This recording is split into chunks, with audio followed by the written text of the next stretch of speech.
অন্ধকারাচ্ছন্ন রাত্রি যদি এসে থাকে, তাহলে আলোকিত প্রকাশ নিয়ে সূর্যও অবশ্যই আসে। রোগ যদি এসে থাকে, তাহলে তার ওষুধও অবশ্যই আসে। সমস্যা যদি আসে, তাহলে সেই সমস্যার সমাধানও নিজে থেকেই আমাদের কাছে চলেই আসে। এই সংসার, এই জীবনের শুধুমাত্র একটাই নিয়ম আছে, আর তা হলো এটাই: এই সংসার হলো একটা চক্রের মতো। এতে শাশ্বত বলে কিছু নেই, নিত্য বলে কিছু নেই। আর যা কিছুই রয়েছে সব বদলাতে চলেছে। যদি আপনার জীবনে দুঃখ থাকে, সমস্যা থাকে, যদি আপনি বিপদ দ্বারা আচ্ছন্ন, তাহলে মনে রাখবেন সবকিছু বদলে যেতে চলেছে। দুঃখের সময় কাঁদবেন না, মনকে আরো দুঃখী করে তুলবেন না, কারণ এখানে যা কিছুই এসেছে তা যাওয়ার জন্যই এসেছে। তাহলে এত চিন্তা কিসের? আনন্দ সহকারে জীবন যাপন করুন, আর আমার সাথে ভালোবেসে বলুন, রাধা রাধা। যদি কোনো সিংহ বানরের মতো গাছে চড়তে চেষ্টা করে, তাহলে কি হবে? একটা মাছ যদি মাটিতে হাঁটতে চেষ্টা করে, তাহলে কি হবে? তারা বিফলই হবে। কিন্তু এরকম কেন হয়? তার কারণ হলো প্রকৃতির রচনা কিছুটা এরকম। এখানে প্রত্যেকটি ব্যক্তিকে, প্রত্যেকটি প্রাণীকে আলাদা আলাদা গুণের অধিকারী করা হয়েছে, এবং সকলকে একটা সীমাও প্রদান করা হয়েছে। এবার এই যে বৃক্ষ, পশু, পাখি, এদের মধ্যে সেই ক্ষমতাই নেই যে এরা নিজেদের যাচাই করতে পারবে, নিজেদের সীমাগুলো বুঝতে পারবে, নিজেদের সদ্গুণগুলো চিনতে পারবে। এরা সেটা করতে পারবে না। কিন্তু মানুষ তো আলাদা। মানুষের কাছে সেই বিশেষ শক্তি আছে যে তারা পূর্ণরূপে নিজেদের যাচাই করতে পারবে, নিজেকে পূর্ণরূপে বুঝতে পারবে, নিজের দোষ, নিজের অপগুণ, নিজের সদ্গুণ, নিজেদের সীমাগুলো তারা বুঝতে পারবে। আর এটা অত্যন্ত গুরুত্বপূর্ণ। কথায় আছে যে যদি সাফল্য লাভ করতে হয়, তাহলে নিজেকে যাচাই করে নিতে হবে।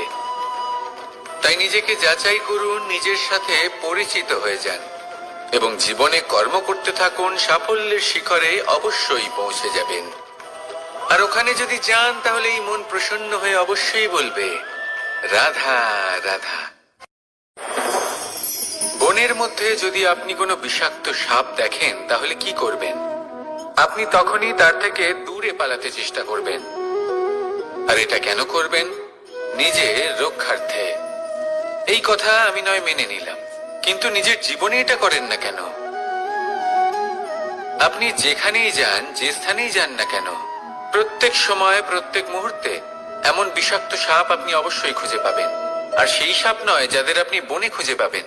এরা হলো সেই সাপ যা আপনাকে পাপ করতে বাধ্য করবে। আপনার অন্তরের বাসনা, ক্রোধ, অহংকার, লোভ, ঈর্ষা, এদের বৃদ্ধি ঘটাবে। দেখুন, বনের এই সাপ আপনাকে একবার ছেড়ে দিতেও পারে, ছোবল নাও মারতে পারে, কিন্তু এই যে পাপরূপী সাপ আছে, তা অবশ্যই ছোবল মারবে। কর্ম যদি করেন, তাহলে অবশ্যই ফল পাবেন। সেই জন্য যখনই কোথাও যাবেন, যদি এমন কাউকে দেখেন, যদি এমন কিছু দেখেন যে আপনাকে পাপ করতে বাধ্য করছে, তাহলে সেই মুহূর্তে সেখান থেকে পালিয়ে যান। যেমন বনের সাপ দেখে আপনি পালাতে থাকেন। সৎকর্মের রক্ষা অত্যন্ত আবশ্যক। আসুন আর আমার সাথে ভালোবেসে বলুন, রাধা রাধা। মনুষ্য জীবনের সব থেকে বেশি গুরুত্বপূর্ণ বিষয় হল মনের একাগ্রতা। এই সংসারের যে কটি মহান কার্য সম্পাদন হয়েছে, তা হল মনের এই একাগ্রতার একমাত্র ফল। আপনি অবশ্যই দেখে থাকবেন, অনেক ছোট বড় নদী যা বয়ে চলে, তাদের সামনে একটা বাঁধ নির্মাণ করা হয় সেই সব নদীর জল সঞ্চয় করতে।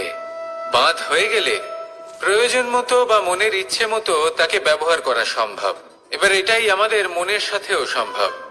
আমাদের মনের একাগ্রতা আজকের দিনে দাঁড়িয়ে বিভিন্ন ধরনের বিকার, ক্রীড়া এবং ভোগের মধ্যে ভাগ হয়ে গেছে। একে একত্রিত করতে হবে, একটা বাঁধ নির্মাণ করতে হবে, কর্মের বাঁধ। আপনাকে শুধু এটাই করতে হবে, যেটা উচিত কর্ম সেটাই করুন, যেটা অনুচিত কর্ম সেটা করা থেকে নিজেকে বিরত রাখুন। ব্যাস, এই কাজটাই আপনি করতে থাকুন, মনের মধ্যে একাগ্রতার বাঁধ নির্মাণ করুন।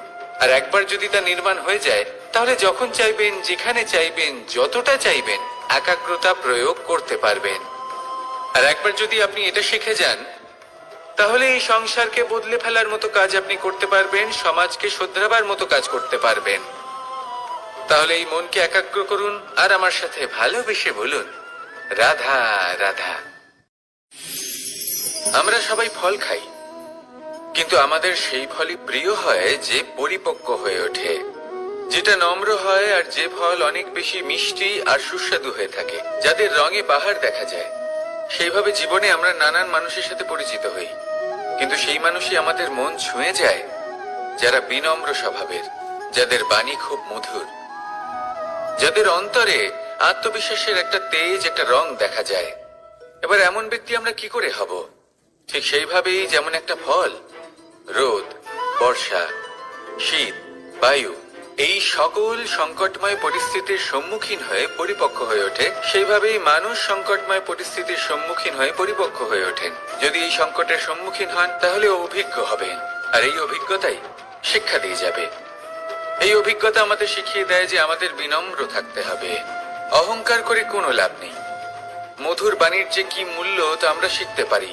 এই অভিজ্ঞতাই আমাদের বুঝিয়ে দেয় যে উচিত অনুচিত কোনটা, আমাদের দৃষ্টিভঙ্গি তৈরি করে, আর এই দৃষ্টিভঙ্গি দ্বারা আত্মবিশ্বাস জাগ্রত হয়। সেই জন্য জীবনে কখনো বিপদ থেকে দূরে পালাবেন না, সেগুলোর সম্মুখীন হন, অভিজ্ঞতা লাভ করুন, তার থেকে শিক্ষা লাভ করুন, এইভাবেই পরিপক্ক হবেন। আসুন আমার সাথে ভালোবেসে বলুন, রাধা রাধা। ধন সঞ্চয় করা সম্ভব, আর সেই জন্য ধন সব থেকে বেশি মূল্যবান সম্পত্তি নয়। এবার আপনি বলবেন, এ আমি কি বলছি? এই ধন খুব মূল্যবান, আমরা সকলে অর্জন করতে ব্যস্ত। সেটা এই কারণে, কারণ আপনারা জানেন না এই সংসারের সব থেকে বেশি মূল্যবান সম্পত্তি কি। এ হলো সেই সম্পত্তি যা কখনো সঞ্চয় করা সম্ভব নয়। আপনার কাছে যতই ধন থাকুক, তা দিয়ে আপনি স্বাস্থ্য লাভ করতে পারেন, বাড়ি কিনতে পারেন, আদি ইত্যাদি, কিন্তু আপনি যতই ধনী হন না কেন, ফেলে আসা দিনের একটা মুহূর্ত আপনি লাভ করতে পারবেন না। এই একটা মুহূর্ত, এই সময়, এটাই হলো সংসারের সব থেকে মূল্যবান সম্পত্তি। একবার চলে গেলে তা কখনোই ফিরে আসে না। আর এই মুহূর্ত যতই চলে যাক না কেন, আমরা স্মৃতির মাধ্যমে সেগুলি যাপন করতে পারি, তার আনন্দ উপভোগ করতে পারি।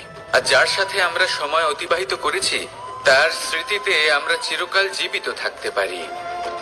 সেই জন্য সময় সব থেকে মূল্যবান সম্পত্তি, তাকে এইভাবে নষ্ট করবেন না। প্রত্যেকটা মুহূর্ত উপভোগ করুন, আনন্দ করুন, আর ভালোবেসে বলুন, রাধা রাধা। কনক, কি সুন্দর একটা শব্দ। এর অনেকগুলো রূপ রয়েছে, অনেকগুলো অর্থও রয়েছে। প্রথম অর্থ হলো স্বর্ণ, অর্থাৎ সম্পত্তি। দ্বিতীয় অর্থ ধুতুরা, অর্থাৎ গাছের ছোট একটা বীজ, যা কিনা অত্যন্ত শক্তিশালী হয়। যদি বেশি মাত্রায় এর প্রয়োগ করা হয়, তাহলে এটা বিষময় হয়ে উঠতে পারে। এই হলো সেই ধুতুরা যার প্রয়োগ মহাদেবের পুজোতে করা হয়। এবার প্রশ্ন হলো এটাই যে এই স্বর্ণ এবং এই ধুতুরার মধ্যে মিল কি রয়েছে। মিল হলো এটাই যে এই দুটোই মানুষকে মত্ত করে তোলে। ধুতুরা মানুষকে তখন মত্ত করে যখন তাকে সেবন করা হয়, কিন্তু স্বর্ণ, ধন, সম্পত্তি, মানুষ সেটা যতটাই অর্জন করে নেয় সেটাই যথেষ্ট। এই স্বর্ণ মানুষের ভাবনা চিন্তা করার ক্ষমতাকে বশ করে ফেলে। মানুষ সম্পত্তির লোভে মত্ত হয়ে ওঠে, কারণ যে যত চমৎকারী, যতটা অমূল্য হয়, তাকে সামলানো কিন্তু ততটাই কঠিন, তাই না? তাই মনে রাখবেন, ধন, স্বর্ণ, সম্পত্তি এগুলো ধুতুরার থেকেও অনেক বেশি বিষাক্ত হতে পারে। তাই এর ওপর আত্মসংযমের একটা কবচ পরিয়ে রাখবেন। এবং বিবেকের শক্তির সাথে এগুলো প্রয়োগ করুন, তবেই কল্যাণ হবে। আসুন আমার সাথে ভালোবেসে বলুন, রাধা রাধা। মানুষের জীবনে তিনটি গুণ অত্যন্ত প্রয়োজনীয়: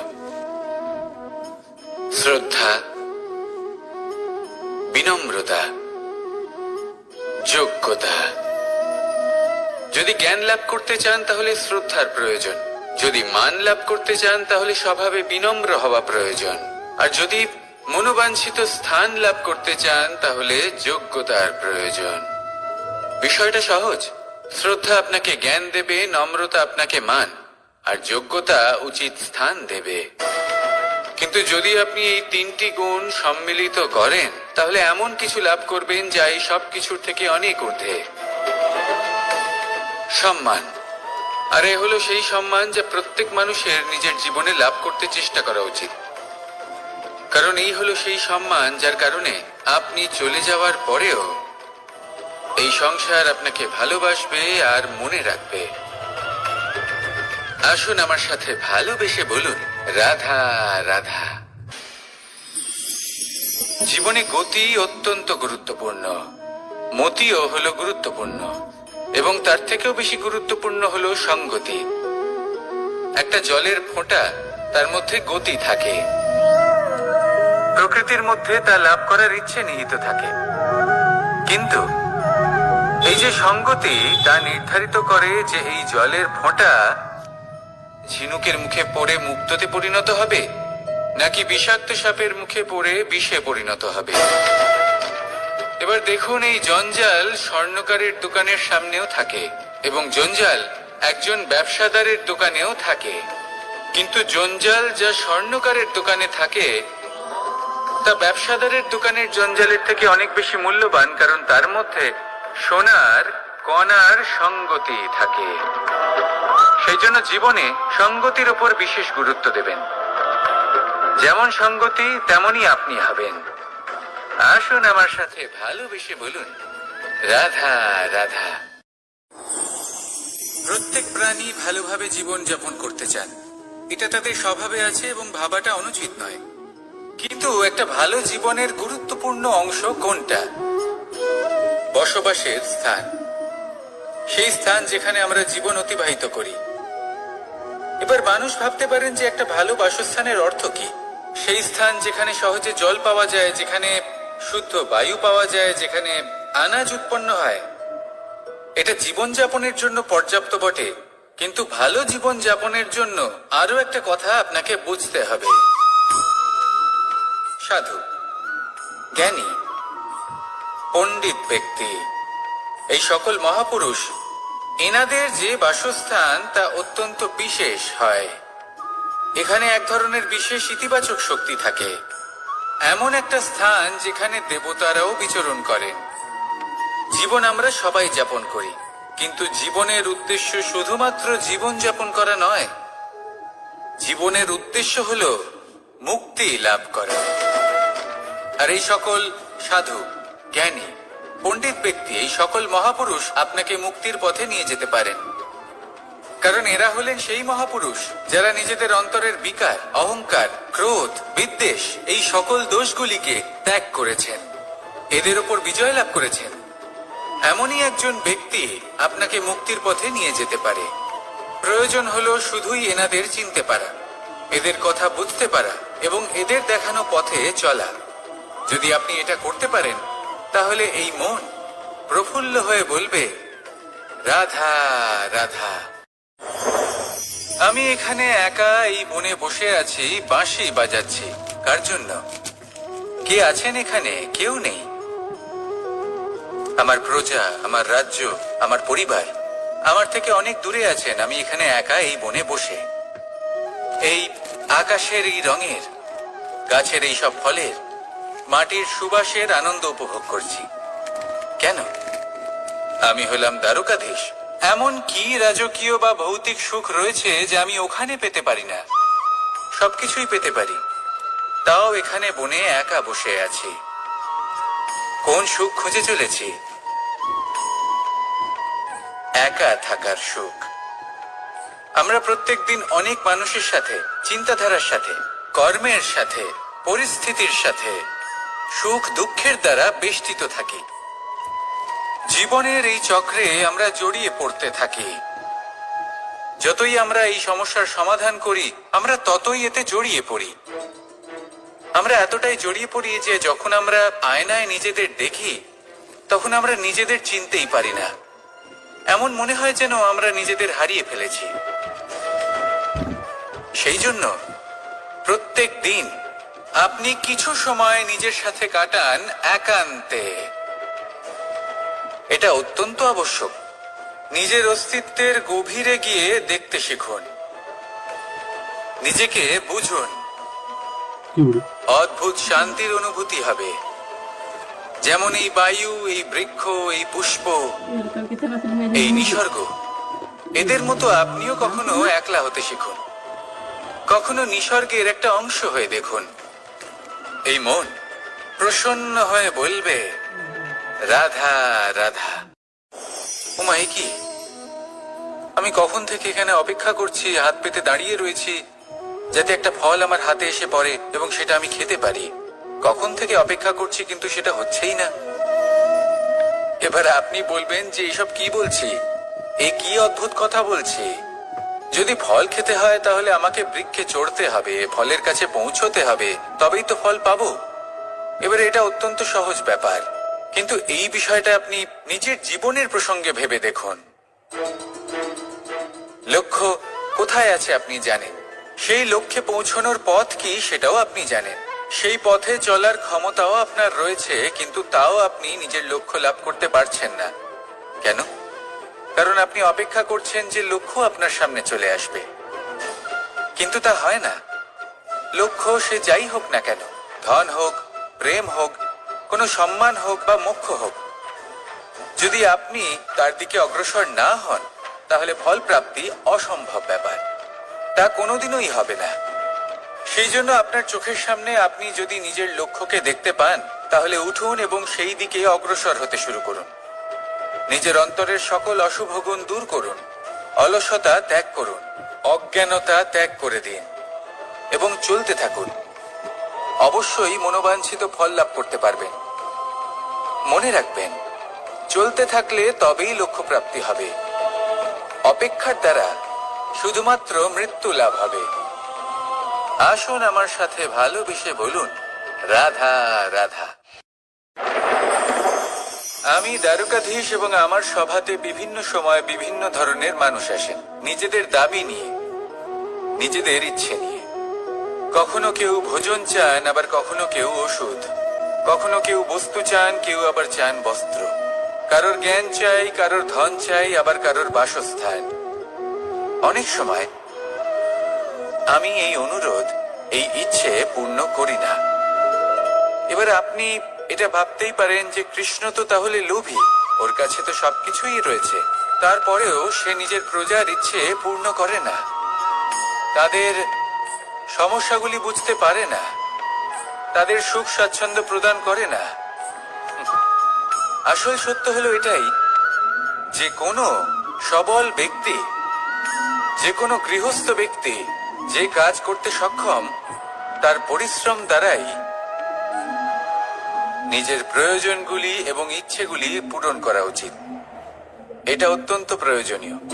আর এগুলো তিনি করতে পারেন শিল্প, ব্যবসা, আচরণ অথবা জ্ঞানের ভিত্তিতে। এই পথে চলতে হবে, পরিশ্রম করতে হবে, তবেই সে কিছু অর্জন করতে পারবে। এবার এমন কোন ব্যক্তি যার এই সব কিছুতে কোনো রুচি নেই, যে কিছুই করতে চায় না, সে কিছুই অর্জন করতে পারবে না। এবার এরকম কোনো ব্যক্তিকে যদি আমি কোনো বস্তু প্রদান করি, তাহলে কি হবে? সে পরাধীন হয়ে যাবে, আর সেটা উচিত হবে না। তাহলে কি করা উচিত? তাকে পথ দেখানো, তাকে বোঝাতে হবে যে কোন পথে চলে তুমি নিজের লক্ষ্য প্রাপ্ত করতে পারবে। শিল্প, জ্ঞান, আচরণ এবং ব্যবসা, এই পথে কিভাবে চলে সেটা শেখাতে হবে। আর আমি সেটাই করি। তার ফলে কি হয়? ব্যক্তি স্বাধীন হয়ে যায়। সংসারে সে যা চাইবে তাই প্রাপ্ত করতে পারবে, কখনো কারোর থেকে কিছু চাইবার প্রয়োজন পড়বেই না। এই কথাটা সবসময় মনে রাখবেন। যখনই দান করবেন তা ভাবনা চিন্তা করে এমন ভাবে দান করবেন যাতে সামনের ব্যক্তি স্বাধীন হতে পারে, পরাধীন নয়। আসুন আমার সাথে ভালোবেসে বলুন রাধা রাধা করতে শিখুন। পাণ্ডবরা বন থেকে এসেছিলেন।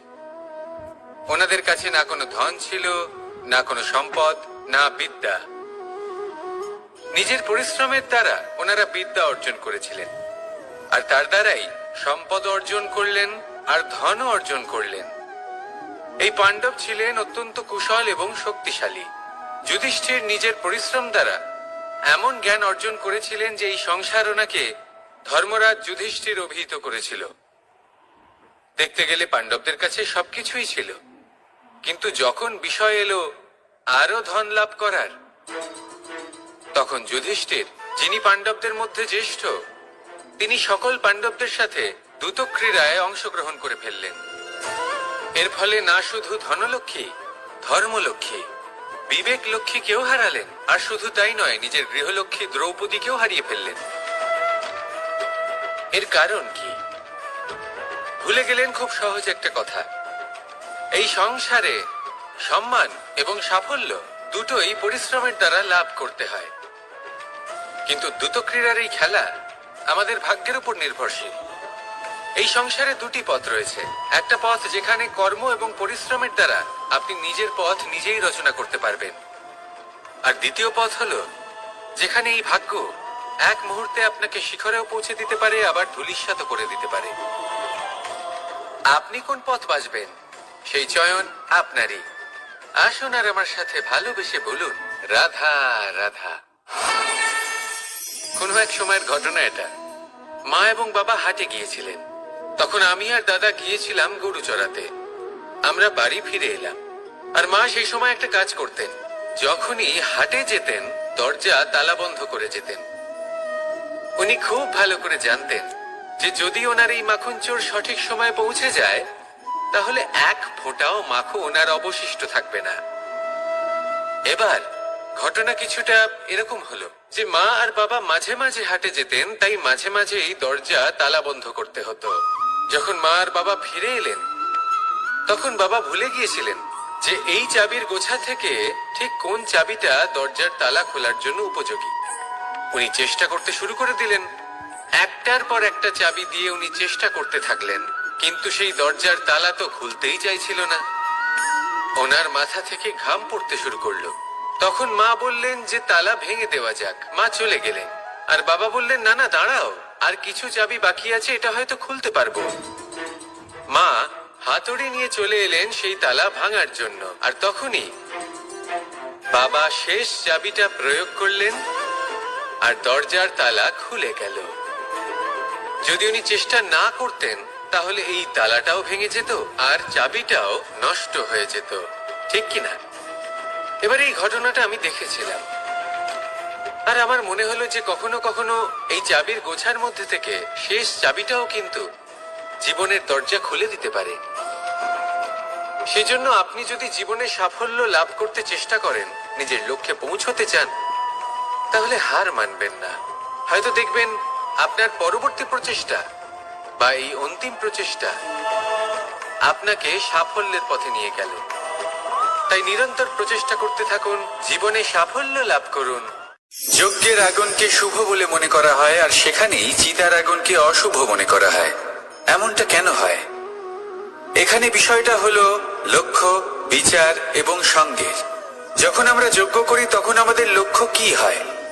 পরিবেশকে আরো পবিত্র করে তোলা, ইতিবাচক করে তোলা। আমাদের লক্ষ্য শুভ হয়। তারপরে আসে বিচার। এই পরিস্থিতিতে সেই বিচার হলো অগ্নি। স্ফুলিঙ্গ থেকে তীব্র আকার ধারণ করে সমস্ত কাঠকে পুড়িয়ে দেয় এবং সুগন্ধ ছড়িয়ে দেয়। অর্থাৎ যদি আপনার লক্ষ্য শুভ হয় তাহলে তা নিজেই শুভ বিচারধারাকে আমন্ত্রণ জানায়। এই শুভ বিচার তখনই আসবে যখন আপনার সংকল্প শুভ হবে। অন্যদিকে হলো চিতার আগুন। এর লক্ষ্য কি? একটা দেহকে পরধামে পৌঁছে দেওয়া। সবার শেষে সবকিছু আপনার উপরে নির্ভরশীল যে আপনি কোনটা চয়ন করতে চান। আপনার লক্ষ্য যদি শুভ হয় তাহলে আপনার বিচার এবং সঙ্গতি আর তার পরিণাম সবই শুভ হবে। আসুন আর আমার সাথে ভালোবেসে বলুন, রাধা রাধা। এই সংসারের প্রত্যেক বস্তুর, প্রত্যেক পরিস্থিতির, প্রত্যেক আবেগের দুটি দিক আছে। এর মধ্যে পার্থক্য করা সম্ভব শুধুমাত্র দৃষ্টিভঙ্গির দ্বারা। যদি কোনো ব্যক্তি পর্বত শিখরে দাঁড়িয়ে থাকেন তাহলে উনি এটাই দেখতে পাবেন যে এই জলের ধারা সমুদ্রের দিকে বয়ে চলেছে। আরেক ব্যক্তি যিনি সমুদ্রের কাছে দাঁড়িয়ে আছেন তার এটাই মনে হবে যে এই জলের ধারা সমুদ্রের দিকে আসছে। এখানে বিষয়টা হলো দৃষ্টিভঙ্গির, আর এটাই সময়ের সাথেও হয়ে থাকে। অনেক সময় মানুষ চিন্তিত হয়ে পড়েন, ত্রস্ত হয়ে পড়েন যে তার কাছে হয়তো খুব কম সময় আছে, তাতে তিনি অনেক কিছুই করতে পারবেন না, আর একটু সময় থাকলে খুব ভালো হতো। তিনি এভাবেও ভাবতে পারেন যে অল্প হলেও সময় বাকি তো রয়েছে, অর্থাৎ যা অবশিষ্ট আছে তাকে সংরক্ষণও করা সম্ভব, তাতে জীবন যাপনও করা সম্ভব। আর এটা নির্ভর করছে আপনার উপর। তাই দৃষ্টিভঙ্গি ইতিবাচক রাখুন। জীবনে দুই ধরনের আবেগ রয়েছে যার কোনো মূল্য নেই। আমার কথার অর্থ এটা নয় যে এদের কোনো গুরুত্ব নেই, গুরুত্ব যথেষ্টই রয়েছে, শুধু এদের জন্য আপনাকে কোনো মূল্য দিতে হয় না। প্রথম আবেগ হলো আনন্দ, প্রসন্নতা। এটা আপনি যে কোনো জায়গায় খুঁজে পেতে পারেন যদি আপনি খুঁজে পেতে চান। আপনি কোনো পুষ্পের সৌন্দর্য দেখে প্রসন্ন হতে পারেন। বায়ুর কারণে যখন একটি বৃক্ষ শিহরিত হয় সেটা দেখে আপনি প্রসন্ন হতে পারেন। একটা ছোট্ট শিশুর কলরব শুনেও আপনি প্রসন্ন হতে পারেন। একটা ক্রন্দনরত বালককে হাসিয়ে আপনি প্রসন্ন হতে পারেন। সবকিছু আপনার উপর নির্ভরশীল। সেখানে আরেকটি আবেগ হলো দুশ্চিন্তা। মানুষ বড়ই দুশ্চিন্তা করতে থাকে। আজ আমি এই কাজ করেছি, সেই বিষয়ে চিন্তা।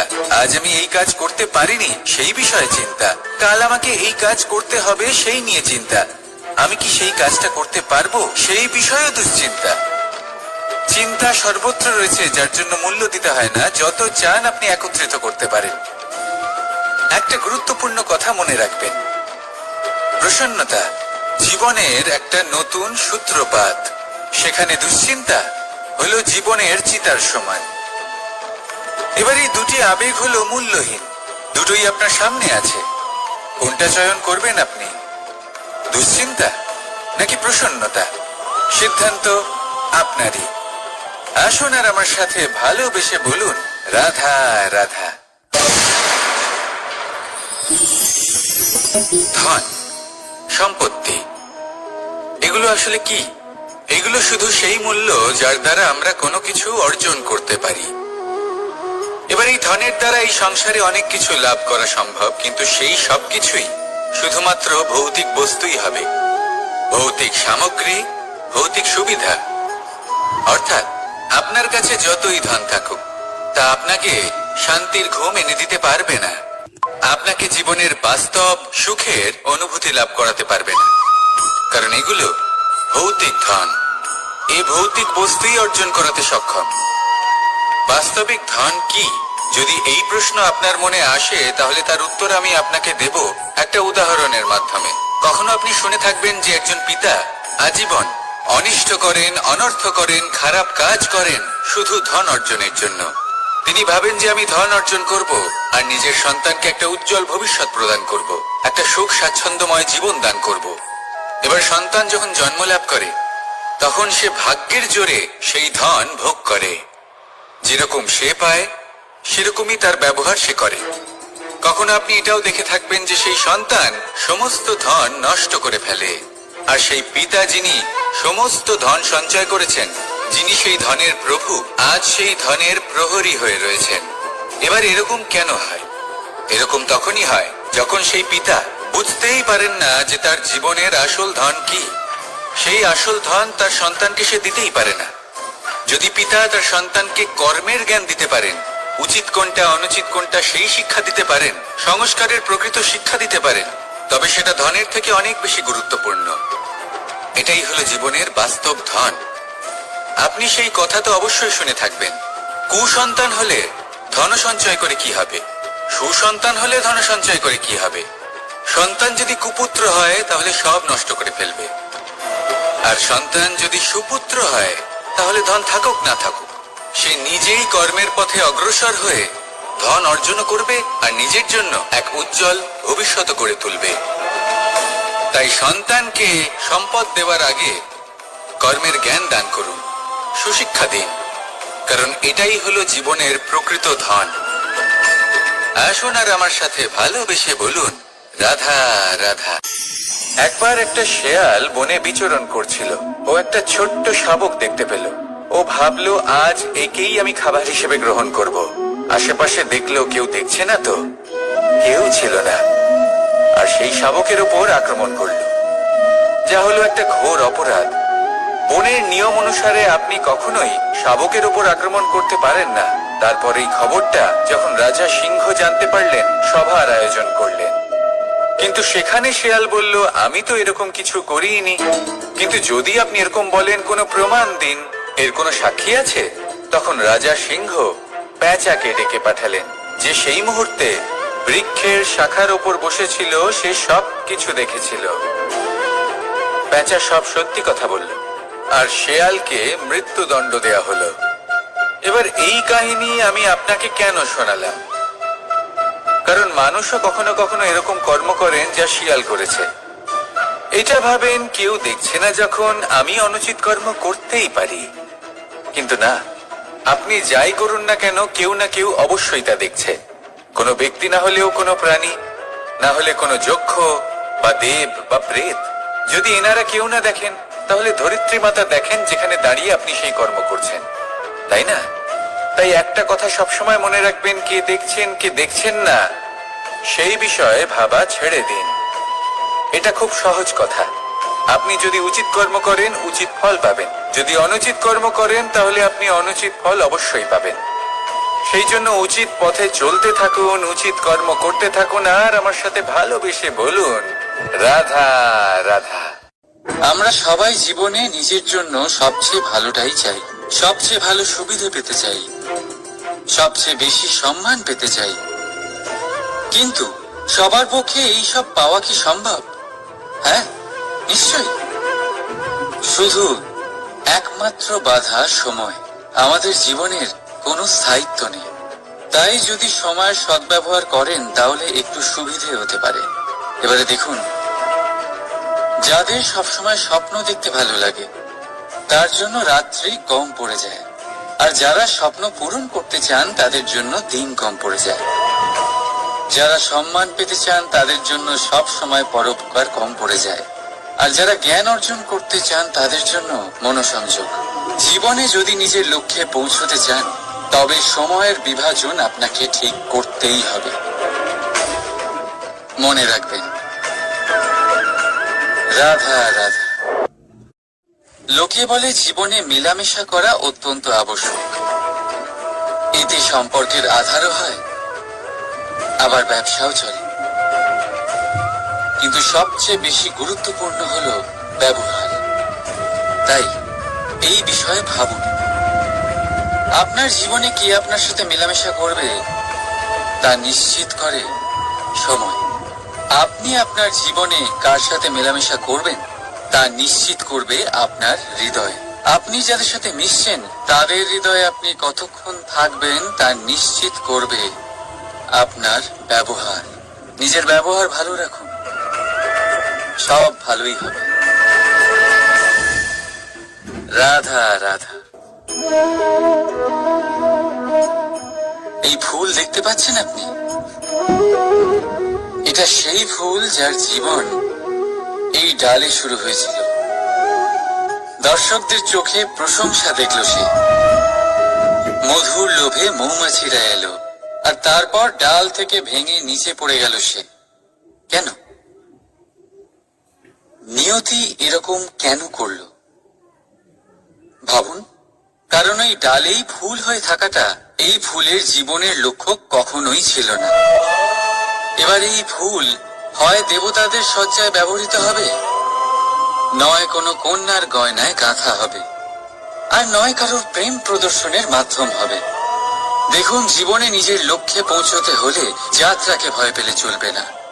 নিজের অস্তিত্ব তৈরি করতে হলে তাদের ছায়া থেকে আপনাদের দূরে যেতেই হবে যারা আপনাকে অস্তিত্ব প্রদান করেছেন। এটাই জীবনের নিরন্তর সত্য। রাধা রাধা। আমাদের সকলের জীবনে কখনো না কখনো পাথর দ্বারা আঘাত লাগেই, আর এই সংসারও আমাদের ওপরে কখনো না কখনো পাথর বর্ষণ করে, কখনো আমাদের খারাপ ভেবে, আর কখনো আমাদের অসফল ভেবে, কখনো আমাদের বুদ্ধিহীন ভেবে। কারণ অনেক আছে, কিন্তু এই পাথর দ্বারা আমরা আঘাত পাবো কি পাবো না তা সম্পূর্ণ আমাদের হাতে। হয় আপনি এই পাথরের আঘাত পেয়ে চোখের জলে ডুবে থাকতে পারেন, আর নয়তো যদি আপনি চান তাহলে এই পাথর দিয়ে সেতু বানিয়ে সকল সমস্যার সাগর অতিক্রম করতে পারেন। সিদ্ধান্ত আপনার। এই পাথর এ হলো প্রতীক আমাদের নিন্দার, আমাদের আলোচনার। যে এই আলোচনা নাকারাত্মক ভাবে দেখবে সে শুধুমাত্র কষ্টই পাবে, আর যে এই আলোচনাকে নিজের বিকাশের আধার বানাবে সেই সাফল্যের চূড়ায় পৌঁছবে। তাই মনে রাখবেন, আলোচনা আপনার শত্রু নয়, আপনার সবচেয়ে বড় মিত্র। রাধা রাধা। মিষ্টি জল সবার পছন্দ, কিন্তু নোনতা জল কেউ পছন্দ করে না। এইবার ভাবার বিষয় হলো মুক্ত, যা সমুদ্রের গহ্বরেই তৈরি হয়। নোনতা জলের মধ্যে থেকেই প্রতি মুহূর্তে অন্য প্রাণীদের থেকে বেঁচে নিজের অস্তিত্বকে বাজি রেখে ঝিনুক মুক্ত প্রদান করে থাকে। কখনো ভেবেছেন কেন? কারণ সংকটের সম্মুখীন না হয়ে, চরম পরিস্থিতির সাথে না জড়িয়ে আপনার কখনোই সুখ প্রাপ্তি হবে না। তাই নির্ভীক হয়ে সংকটের সম্মুখীন হন, আর আমার সাথে ভালোবেসে বলুন, রাধা রাধা। আমরা সকলেই সময়ের গুরুত্ব বুঝি। সময় আমাদের তৈরি করে, আর সময়ই আমাদের নষ্ট করে দেয়। কখনো ভালো সময় আসে, আর কখনো ভীষণ খারাপ সময় আসে। তবে আশ্চর্যের বিষয় এটাই যে সব জেনেও আমরা সময় নষ্ট করি। মনে রাখবেন, সময় শুধু বয়ে যায়, কখনো ফিরে আসে না। তাই ভালো সময় আসার অপেক্ষায় সময় নষ্ট করবেন না। যাই করবেন আজ, এক্ষুনি, এই মুহূর্তে শুরু করুন। তা সেটা কাউকে আনন্দ দেওয়াই হোক, বা নিজেকে বদলানোর চেষ্টা করা হোক, যাই হোক না কেন, বিলম্ব করবেন না। কারণ সময় শুধুমাত্র তাকেই সঙ্গ দেয় যে সর্বদা সময়কে সম্মান করে। রাধা রাধা। কথায় আছে, সবকিছু সীমা থাকে। মুশকিলের, কষ্টের, সংকটের, অন্ধকারের। যার কোনো সীমা নেই তা হলো কেবলমাত্র কঠোর পরিশ্রমের।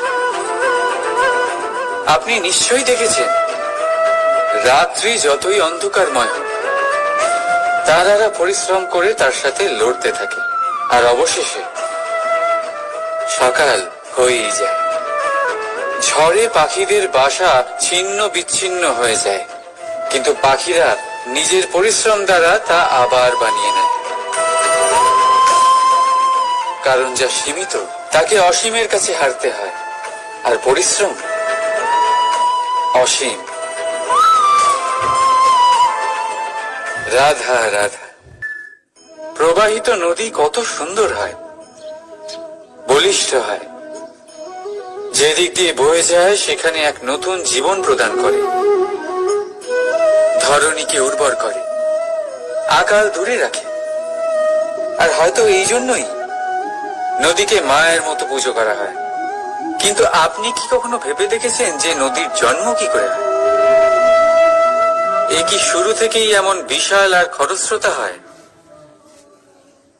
না, বৃষ্টির ছোট ছোট ফোঁটা একসাথে সম্মিলিত হয়ে এক সূক্ষ্ম ধারা তৈরি করে, আর সেই ধারাগুলি পর্বতের বরফ কেটে তাদেরকে গলিয়ে জলপ্রপাত হয়ে ঝরে পড়ে পাথরের সাথে ধাক্কা খেয়ে তারপরেই সে নদী হয়ে ওঠে। ঠিক সেইভাবেই এত সহজে কেউ মহান হয়ে ওঠে না। ছোট ছোট চেষ্টা মিলে এক বিশাল ব্যক্তিত্ব তৈরি করে। তাই জীবনে সর্বদাই চেষ্টা করতে থাকুন। অস্তিত্ব নিজে থেকেই প্রকাশ পাবে। রাধা রাধা। কখনো কখনো আমরা নিজের মা বাবার ওপর কতটা রেগে যাই, মনে করি ওনাদের মন আমাদের দিকেই নেই। আমরা ভাবি ওনাদের কাছে আমাদের কোনো অস্তিত্বই নেই, আর তাই আমরা রেগে যাই। কিন্তু আপনি কি কখনো এমন অনুভব করেছেন